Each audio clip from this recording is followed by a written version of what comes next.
দর্শক, মেহেরপুর ও চাঁদপুরের কোরবানির পশুর হাটের বেচাকেনার খবর জানাতে যুক্ত হচ্ছেন সহকর্মী মাজেদুল হক মানিক ও শরীফ চৌধুরী। শুরুতেই যাব মানিকের কাছে। মানিক, মেহেরপুরের পশুর হাটে ক্রেতা বিক্রেতার উপস্থিতি কেমন দেখছেন?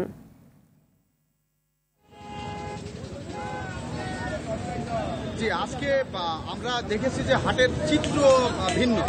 বিগত যে হাটগুলো ছিল সেই হাটগুলোতে গরুর যে প্রচুর পরিমাণে আমদানি ছিল, কিন্তু গরু বেচা কিনা ছিল খুবই কম এবং যারা বিক্রি করেছেন তারা কিন্তু লোকসানে বিক্রি করেছেন। বিশেষ করে প্রান্তিক খামারি যারা ছিলেন তারা অভিযোগ করেছেন বারবার যে গরু মোটাতাজাকরণের যে খরচ খরচা হয়েছে সেই খরচের সাথে গরুর বাজারের দামের কোনো সামঞ্জস্যতা ছিল না।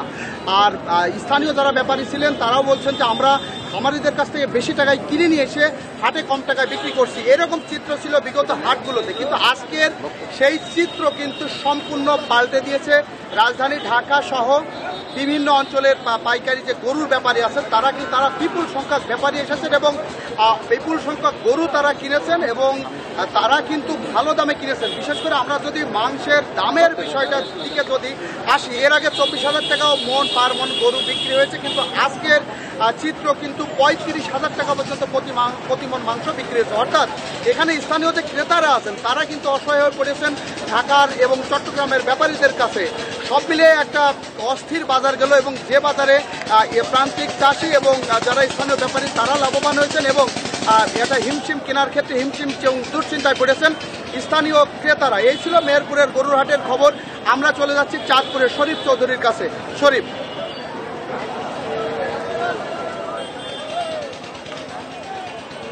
ধন্যবাদ মানিক।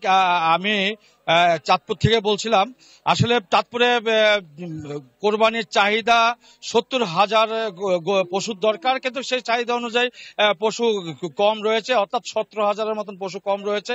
এই 17,000 পশু পোষাতে হলে হয়তো খামারিরা বিভিন্ন জায়গা থেকে যারা ব্যক্তিগতভাবে খামারিরা গরু লালন পালন করছে তারা যদি এসে হাটে এসে যদি পশু বিক্রি করে তাহলে হয়তো সেই সমাধানটা হবে। তবে আমি এখন যেখানে দাঁড়িয়ে আছি সেটি হলো চাঁদপুরের শহরমালী একটি পশুরহাট। এই হাটে সকাল থেকে গরু বিক্রি চলছিল, পশু বিভিন্ন ছাগল গরু পশু বিক্রি চলছিল, কিন্তু হঠাৎ করে বিকাল 4:30টার সময় হঠাৎ করে প্রশাসন এসে এই হাটটি বন্ধ করে দেয় এবং মাইকিং করে যে এই হাটের গরু বেচাকেনি বন্ধ।